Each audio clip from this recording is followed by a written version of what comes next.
and welcome to Manny's Makings. Today I'm going to teach you how to use wire to make a dream catcher. We're going to make one in silver and we're going to make it slightly different, but I'm going to teach you how to do this section here, how to make your own wire frame, which you can use for lots of other applications. So we're going to have some fun with some beads and some wire, like I always like to do. And we'll talk a little bit maybe about the history of the dream catcher and where it came from or why it's used in its Native American sort of significance. So let's get ready. Some of the things you're going to need is charms. In this case, I'm going to use feathers on this one. You're going to need beads. So I've got some 4 and 3 and 2 millimeter beads in different colors. You know, you can use seed beads.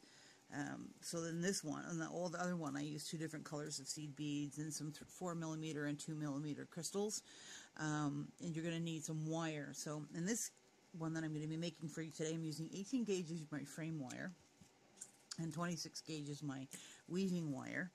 You're also going to need, for my case, eye pins. They have a little eye on the bottom, and in the other situation I used head pins. So again, your design options are limitless. You're going to need some kind of form. This is actually Gorilla Glue, but the bottle is so perfect. It makes like a really beautiful ring. So I keep the bottle around and use this as a form for myself.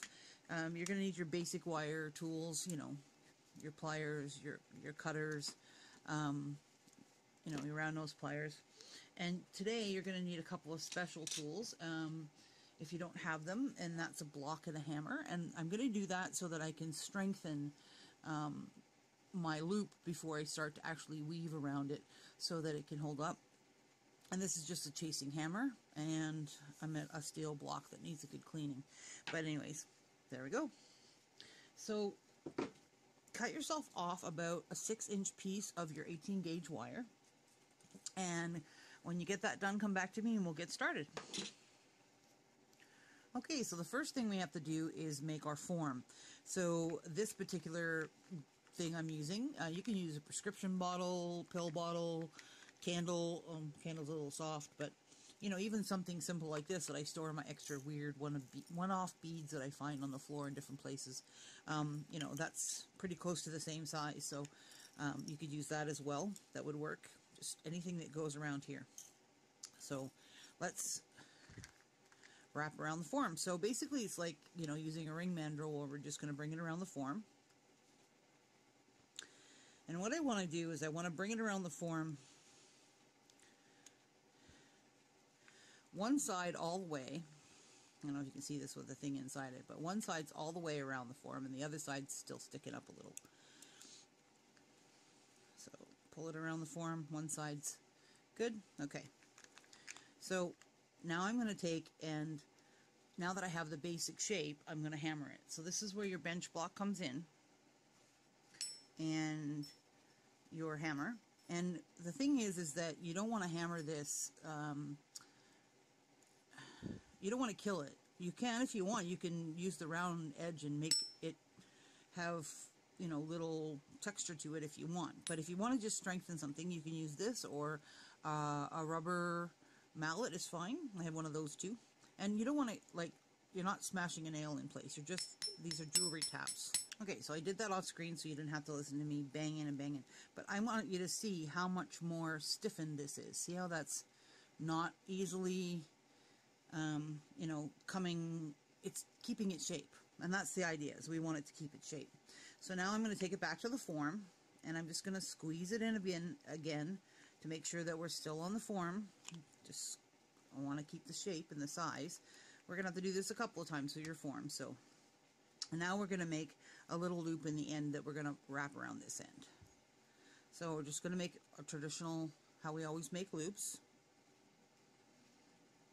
Just make a little loop on the end here. Bring it around.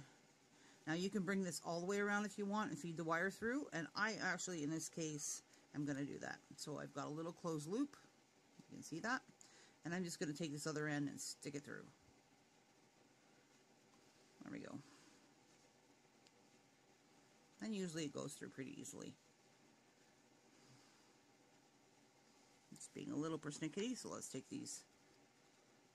It's because of the angle of it versus the angle of the wire. Just bending the angle out a bit. I want to pull this wire through. There we go. So I'm able to pull that wire through. So now we go back around the form for the last time, and we push this down sort of flat against the form, the little ring, okay? And then I take this other piece and bring it straight up to make this little weird little thing, okay? Now I'm going to take my pliers and I'm going to make sure this is pinched down good. Yep, she's good. Now this is the chance where you can sort of tilt it around, play with it a little bit, make sure you're happy, you know, with the roundness of it. Now I just pulled on it and put it out of shape a little bit, put it back on your mandrel. And so I'm just pushing it down my mandrel to sort of pull it out. You can even take your hammer and smack it around the mandrel if the mandrel's stuff enough. This is, but so I have my shape, and now I just need my loop on the top. And the reason I'm going to do the loop right away is so that when I'm weaving, I'm not getting myself caught on this sticking out piece. You can wait till later if you want. And this is a 1.5 inch loop is what this is. That's the size of the diameter, you know, of your loop. You can use this for earrings, for other things. You could wrap beads around it. So this is a perfect loop as a sort of jumping off point. Okay, so now I need to make my little loopity-doop. So what I tend to do is I take it, and it's been hardened, the wire, so I tend to use my pliers more than anything, and I'm bringing this right down so everything's nice and snug. And I'm just going to bend it up. Okay, and now I need to cut off a piece that's the right length. So I got to sort of figure out what my finger length would be. That's about right. And I'm just going to cut it off. So that's all we had left out of the 6-inch piece for the 1.5 inch diameter tube. And again, it's a little more work hardened now, so you have to be a little slower and a little more careful. You're also going to need to use a little bit more force. So I'm holding it here where the two of them meet, and I'm just making my loop.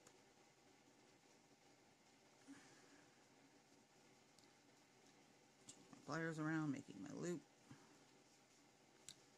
So I have a loop up top.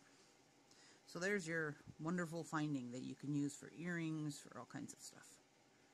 Okay, now we get to turn this finding into dream catcher. So this is where you're going to need a big piece of weaving wire. I'm going to use my titanium colored weaving wire as well. I wanted this to have a more antique silver look rather than the shiny silver, plus it's better for filming. And I'm going to take almost a wingspan.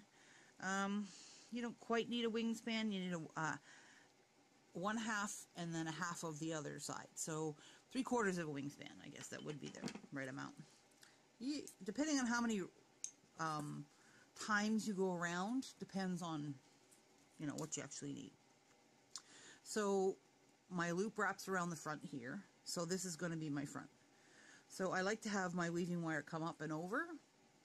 So I'm just going to grab my tail, and the weaving wire is behind the loop, and I'm going to bring it over, and I'm going to bring it around a couple of times to secure it.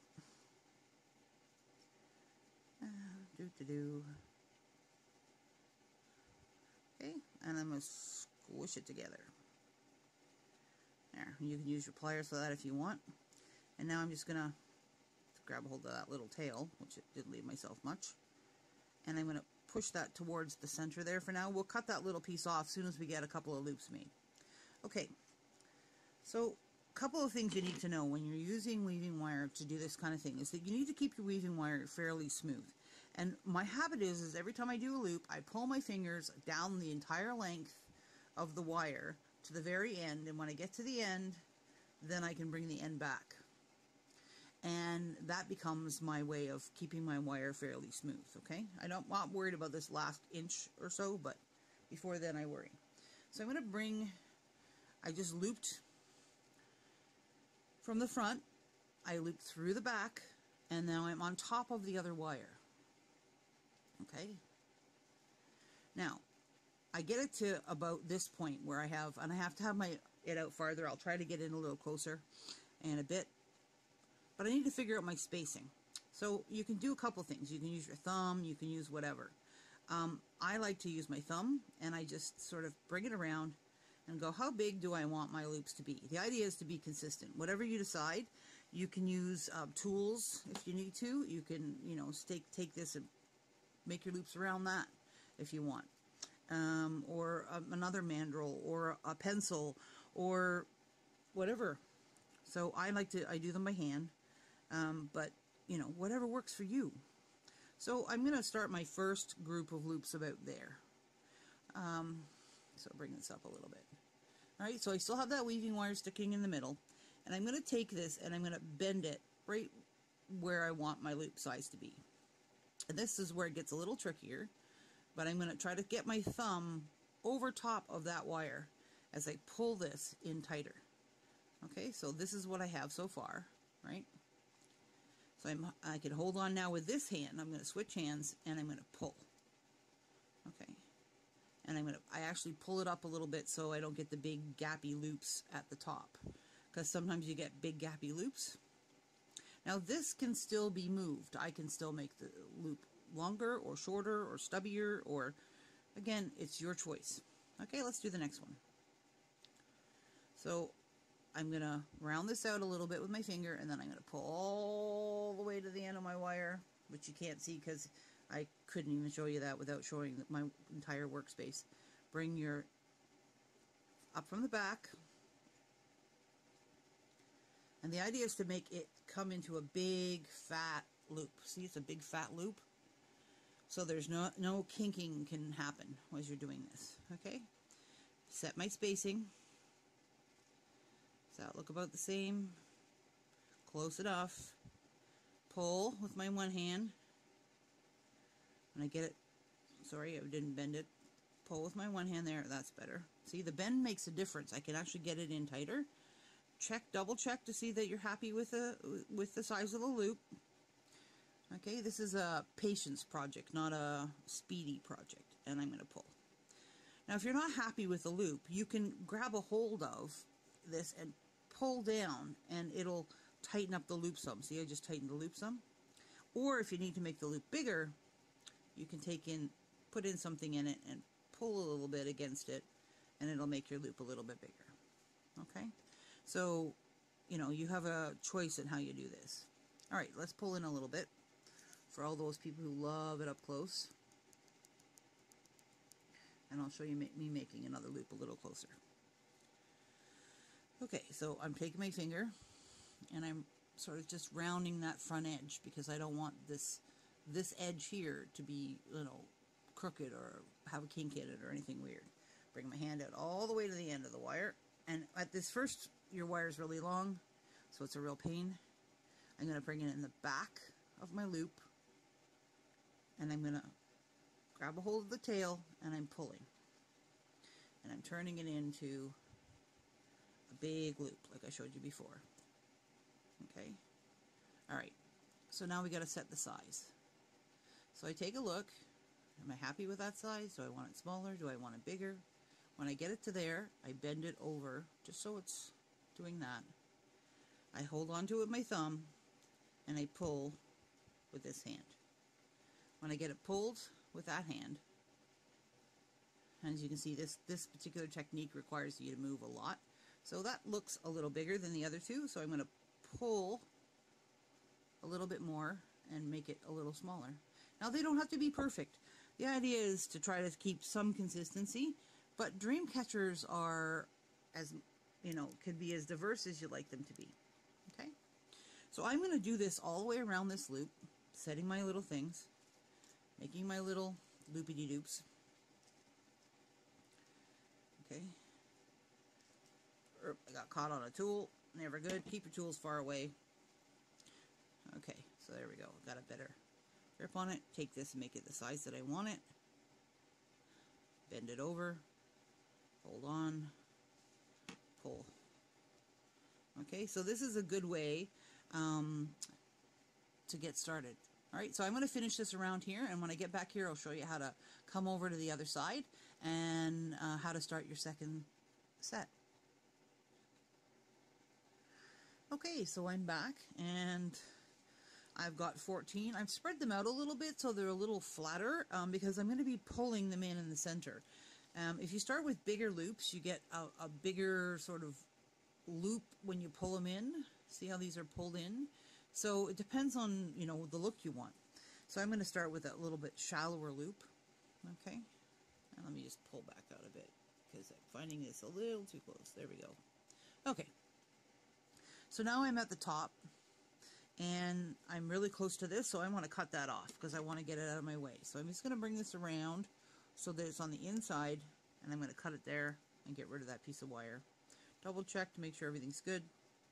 If there's anything that feels like it could possibly get you in trouble, get it out of the way. Now, in this case, I let this, you can move this around still. I could still, see, I could slide this around a little bit and move it around on my, the whole thing will move. I can move my spacing the way that I want. Things will move on the wire. See how it'll move on the wire?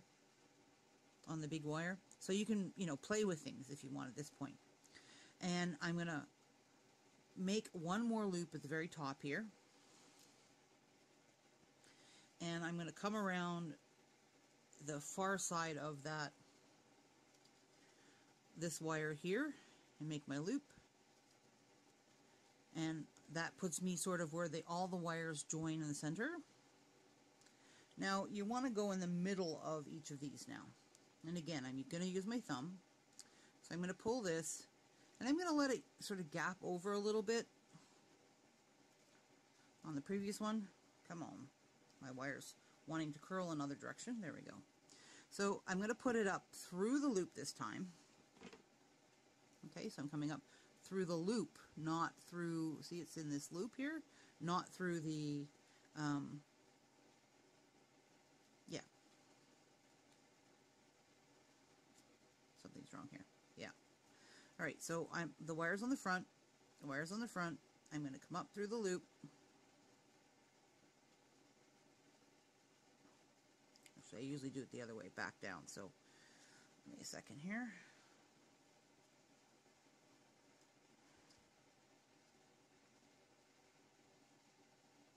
Okay, I got my wire sort of straightened back out again and everything's good. Alright, so you're going to go down through the loop. Sorry, not up through the loop this time. You're going to go down through the loop. So I'm going to the very next loop. I'm going to forget this one that sort of spans across the top. That's the one that goes across the top. I'm going to go to the first loop that I created, and I'm going to stick it up through the middle. And again, it's the same sort of round motion. See how I'm making a round loop? Now this time, I'm going to stick my finger to stop it from going past the, you don't want to pull it into the center here, you want it to sort of stay in the center. And it also, by my thumb hitting this bottom wire here, what it does is it forces in sort of a roundedness to this. So I'm going to pull it, see I'm pulling it, my thumb's there to sort of keep it from going any smaller. And I'm going to decide the size of my second set of loops. Now this one's going to be smaller than the rest of them, and that's because it's coming from just on the side of it here. Alright, let's do the next one. So we're going to come down through the loop. You can use your thumb to push from the back, to push up the wire, to grab a hold of it, to make it into a big circle. It's in a big circle now, and I'm going to stick my thumb where I sort of want it to end up. Make sure my thumb's on the other one, and I'm pulling. See what I'm pulling? And I'm pulling till I get happy with it, and then I pull down. Okay, let's keep going. Now these loops I started with are pretty small. I got 14. I usually do 12 bigger loops around the outside. So let's see how this one turns out. Come on, get in there. Doesn't want to go in that hole. Okay, so I'm going to speed this up a little bit so you can see.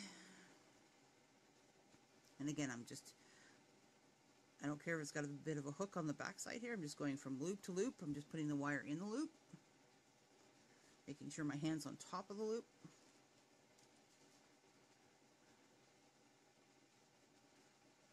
And my thumb is sort of catching the side of the wire here. I can feel it, so I know when to stop pulling so hard. And then I pull straight down, and when I pull straight down, it pulls that little loop into a thing. Okay, so I'm going to do this around for the second round, and I'll come back when we do the next round. Okay, so I'm back, and we're ready to do the last loop. So this last loop was a little funky, right? So there's a couple of ways that you could do it, but let's do it the most simple way, and this allows me to do a continuous loop, and we'll keep looping from this point. We won't actually sort of do a, you know, row by row by row. So I'm going to just put it in the middle, just like I did before, and I'm going to set it where I want it to, and I want it to force it to pull that loop a little bit to sort of even out the spacing. So this is what I have so far. Now you can still, you know, tweak it around the edge a little bit, get your spacing the way that you want it. If you think there's too much spacing up here on between these two loops, you can sort of move these loops around so that you know, I can slide them around a little bit so that the spacing between the outside edge of the loops is where I like it. So now we're ready for the third grouping. So the third grouping, I'm actually going to miss the first one and go straight into the second one. Now this is, you know, this is your call how you want to do this, but, you know, I'm trying to get them progressively smaller, and it's a little easier now that the wire is shorter. I pull up through the middle. As you can see, I'm moving pretty quick. So I'm going to do this round while I talk to you a little bit about a dream catcher. So dream catchers originally come from the Chippewa, Ojibwa people. That's where they're first historically seen. And they were often, a spider is considered a very protective element in Mother Nature, in Mother Earth, that, you know, that our Creator made. And that spider could protect us. And so what's believed is that originally that we were given this to help protect us. And that's where the whole protection thing comes from. Now, these were often made by grandmothers or mothers, and they were made out of willow, which is really bendy, and leather, and bones, and trinkets, and stones, and shells, and things like that were hung in feathers from them, and they were made and hung above, or hung on a cradle board or a part of a cradle board when a young child was born. And this was to protect them from evil spirits, because we believe good and bad spirits roam the earth, and they needed to have protection for their, especially when they were sleeping, and because you're open to dreams and you can have good and bad dreams. I'm trying to pay attention to both at the same time, talking and doing this, so who knows how this is going to turn out. Anyway, so they would make them for then, and then it became a tradition that they shared these designs as they married into other tribes, and this became sort of a symbol of intertribalness between the different tribes, which was pretty amazing. And how it works is that the spider web, as you know in real life, is sticky and can catch things. So as the dreams come through, and it's usually hung above the bed now, and that's how it's sort of seen or used as you dream, the dreams pass through the dream catcher and get stuck in the dream catcher, and the bad ones get stuck in more than the good ones, and they get stuck in the web, and usually hang it in a window or where sunlight can pass through it, so that in the morning when the sun comes up, the bad dreams and the bad spirits can be burned away. And they're often, you know, that's the worry, right? Now the good ones, the reason the feathers are put on there is because the good ones will float down the web, and they'll come off the feathers soft and billowy, like to the person sleeping underneath it. So it allows the good dreams to come through and the bad ones to get caught and burned away in the morning. So that's sort of the belief behind it. Now, threes are often important, so I tend to like to put 3 stones. If you notice, there's usually 3. This one has 5. This is not traditional because it has 5 things hanging. Usually you'll see them with 3 things hanging, one on either side and one in the middle, with the longest one. And it was a way to mark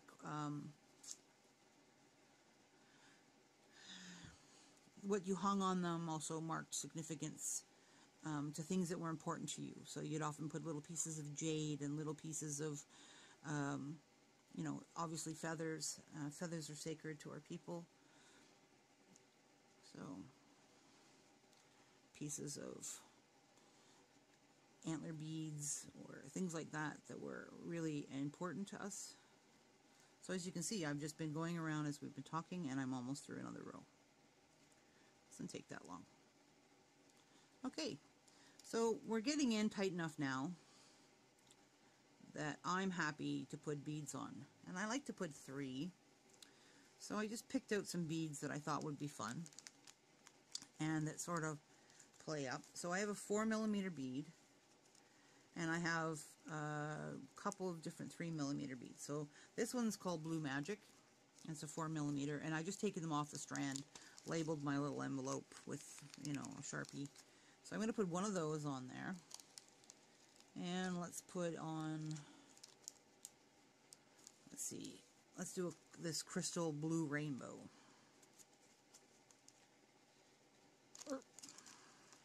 And it's a 3mm.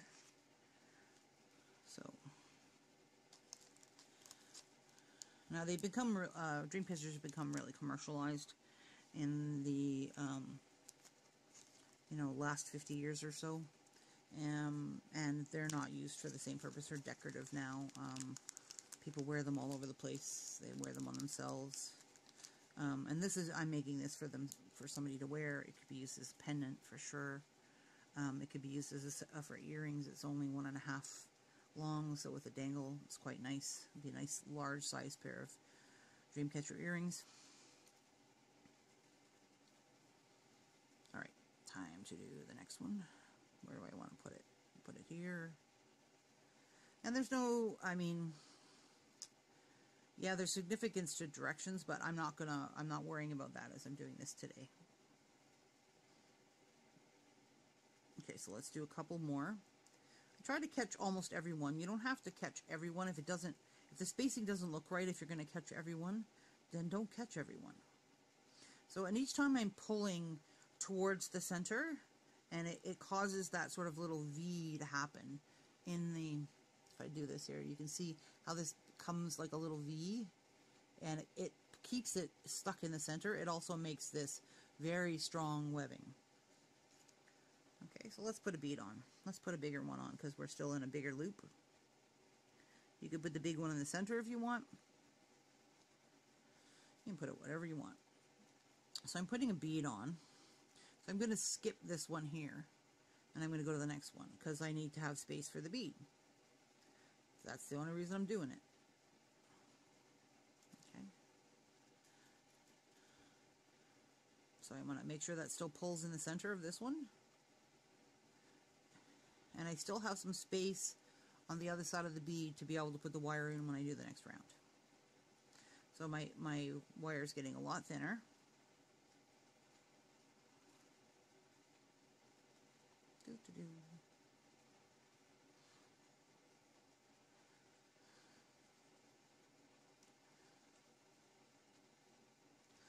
My first one, I put a crystal one near the middle. Crystals are also significant to us. So, and crystals are known in sort of in the general knowledge pool as something that cleanses. Turquoise for us is definitely something that cleanses. Okay, so I'm going to put another one on down here, and this one's going to be a little more matte. I'm just putting a bead on. Now the beads will not go on the wire unless it's fairly straight, so you have to straighten out your wire if it's kinky at all. And again, you can see that my wire is staying fairly straight, and that's because I keep pulling it each time. Now, it does work harden it slightly, which is not that bad of a thing at this point.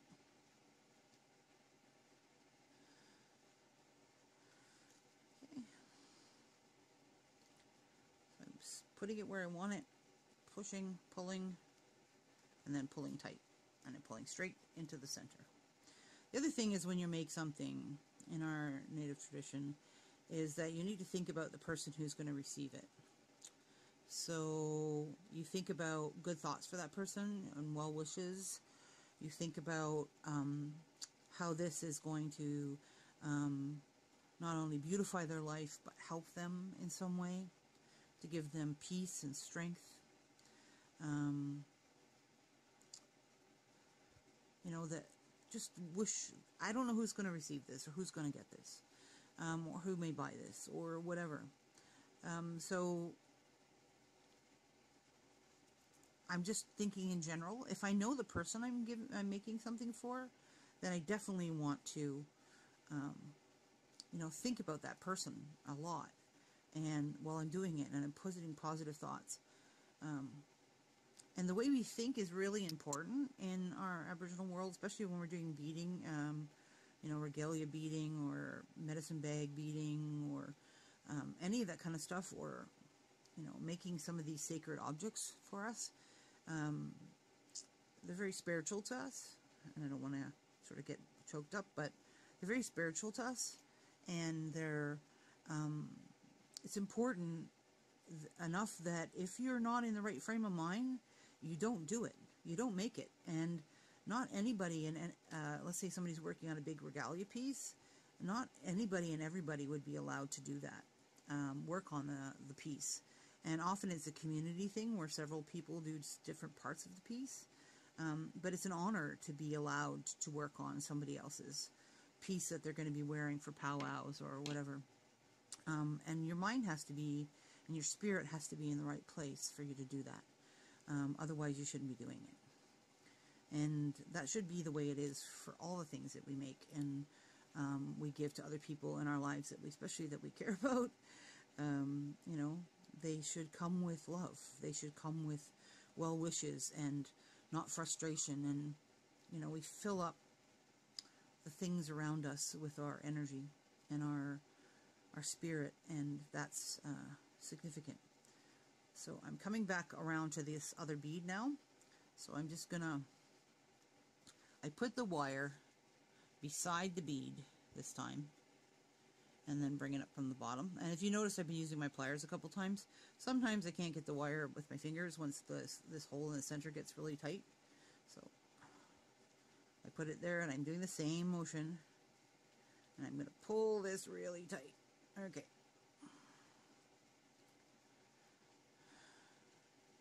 Now this one's getting really tight, and this will be my last round. And you can do as few rounds or as many rounds. If you make a little hook on the end of this, it makes it easier to get it out. As many rounds as you like. I like to go quite a few rounds, and that's just because I just like to have the look of a fuller weave of web.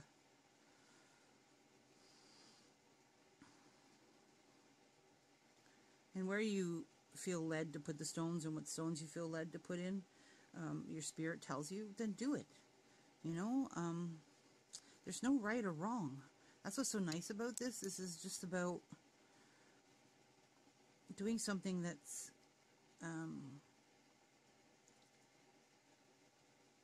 good and protective and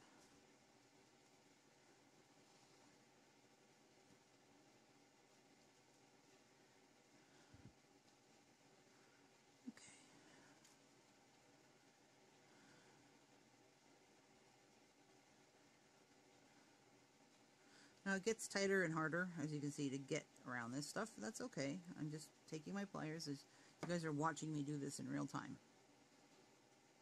So if you don't want to watch me do it, then... Okay, so I'm going to put my last bead on. Now you can use smaller beads, you can use seed beads. Would I cover the whole thing in beads? No. Could you brick stitch around the outside of this? Afterwards? Oh yeah. That would be awesome. And then you could make you know, dangles from the thread. So where do I want this last one? Do I want it across the center to float in the middle, or how do I want this? So what are the beads telling me? If it was bigger, I think I'd go across the center. It's not quite big enough. So I'm going to put it here.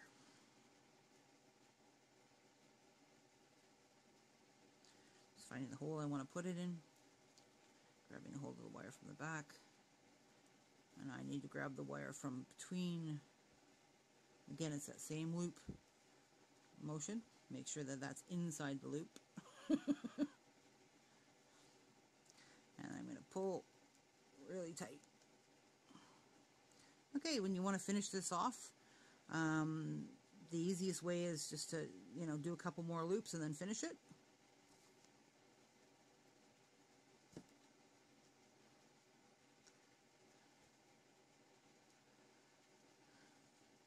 And I usually just wrap it around. I'm going to try to get it back to the bead over here. And I don't like that the center here feels closed, so I'm going to push this back a little. There we go. See, wire is mendable. I want there still to be an opening in the center, and this feels really closed off with this bigger bead here. Okay. Do a couple more little tiny loops, and we're all done. So I'll be back when I get this finished, and we'll talk about the dangles. Okay, I'm back. So as you can see, the dream catcher is done. And I just wrapped it around. When I got to the end, I just wrapped it around once around a wire and then cut it off and made sure it was tucked in. Just made sure I'm happy with it all. So I really like this one. It has its own unique, you know, it's different than this one. So if you look at both of them, they're different, and that's the whole point.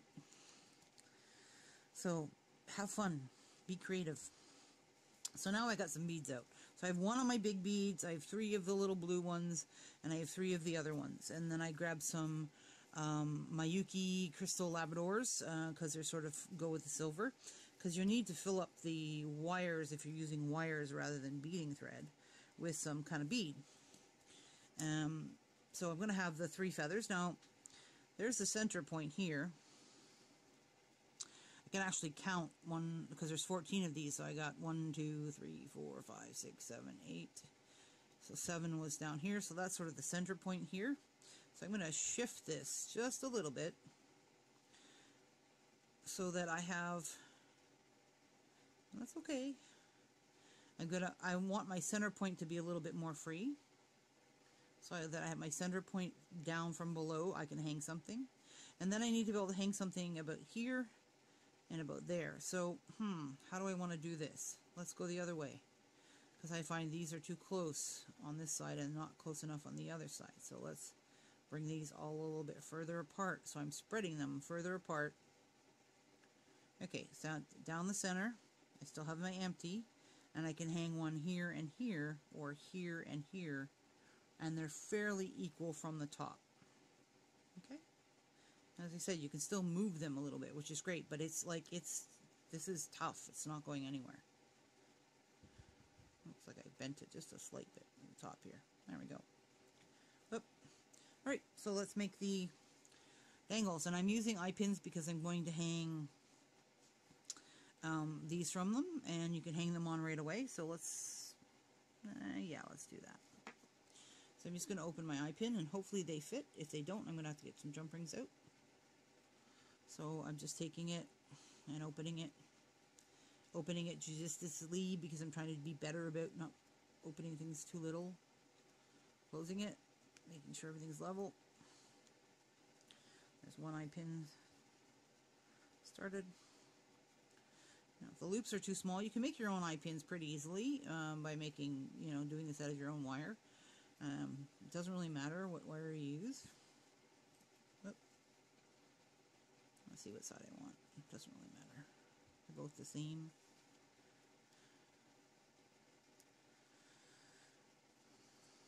And the third one. And I'm bouncing beads everywhere. Doo-doo. Open it up more judiciously. Getting better, I'm remembering.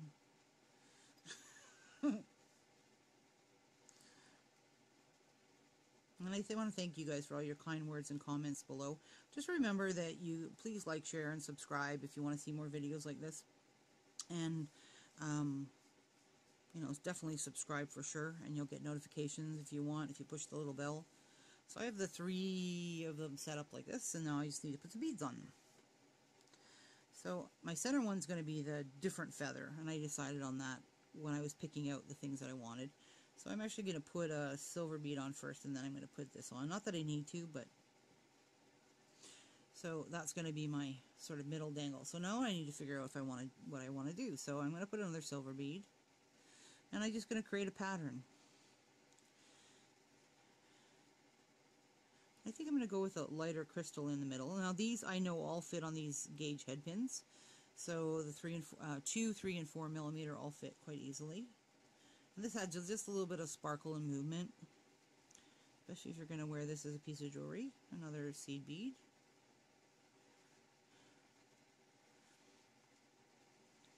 Yeah, the webbing used to be done with sinew back in the day when they were made originally. Willow bark, leather, and sinew. So the sinew was put on and then it was wrapped in leather, and then real feathers. So do I like that? Yes, I do. So I just added another silver seed bead. Alright, so we're going to do all 3 of these, set them up the way that we want them. Make sure that they're moving. Okay. So these ones, I don't have as many on them, and I'm doing the crystal first. So I'm going to do 2 of my silver beads. Do I want 2? Yes. And then I'm going to put one of my crystals on. Come on, get on the wire. I always have trouble finding the hole in these crystals, especially the clear ones. And then 2 more.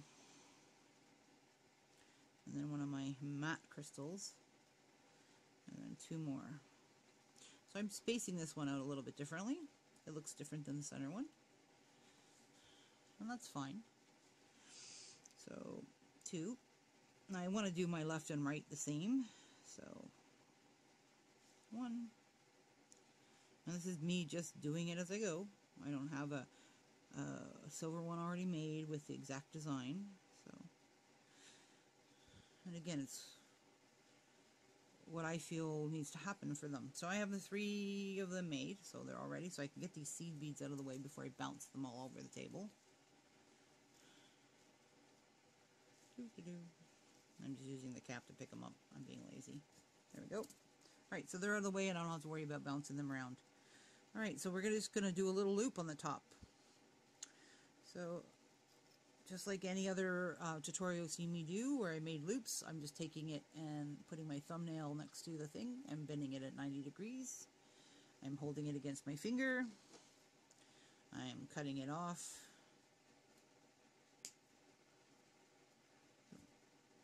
So it doesn't sploing everywhere. I'm taking my round nose pliers. I'm holding on to the end. And I want them to have a fair amount of movement, so I'm making these loops fairly big. And I bring it around to the other side. Make sure it's in the center. Oh, pretty close.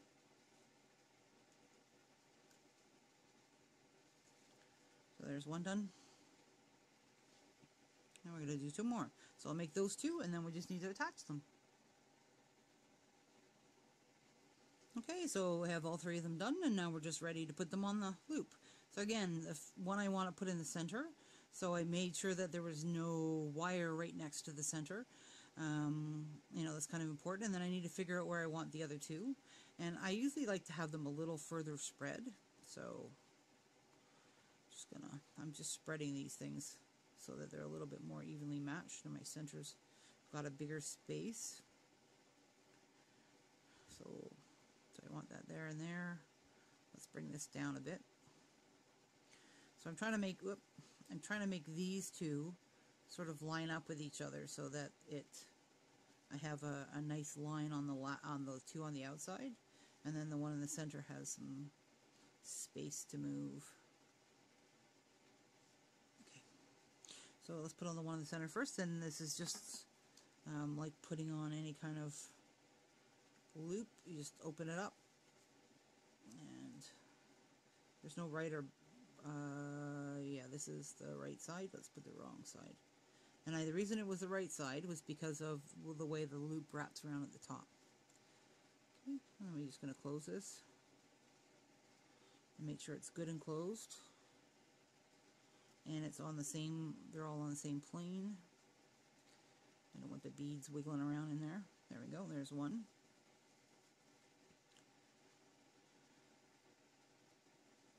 And I'm going to put on this next one, which is going to go right here.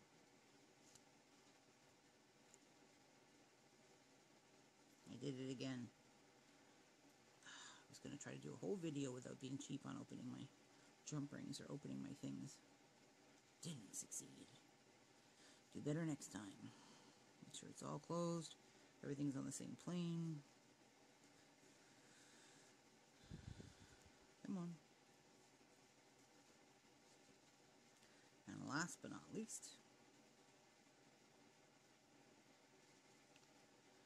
and two up. I hung it lower. Okay, I want it to be lower, so now I have to make sure those are even. So what's going to happen is these dangles are going to bang against the wire and they're not going to go any further, and that's the whole point. Okay, so what happens is they hit this wire here and then they don't slide any further. And this one in the middle will slide around, that's fine. But that's what you have. So this one has the 3 dangles with the feathers, and this one has 5 dangles. Let's put them in the center a little bit more so you can see what they look like. Let's zoom in so you can see a little closer. So they have a completely different look. This one has the 3 feathers hanging, and it really moves a nice movement. Be great for a pendant. Put some cord through the top of it, and the feathers are being fussy, but that's okay. That happens sometimes. There we go. I might actually put a jump ring at the bottom of these to make those less likely to catch and kink. So yeah, there's our wonderful dream catcher. So you've learned how to do that. You learned a little bit about a better understanding of some of the things that we believe. And take care and keep on making from Annie's Makings. Bye.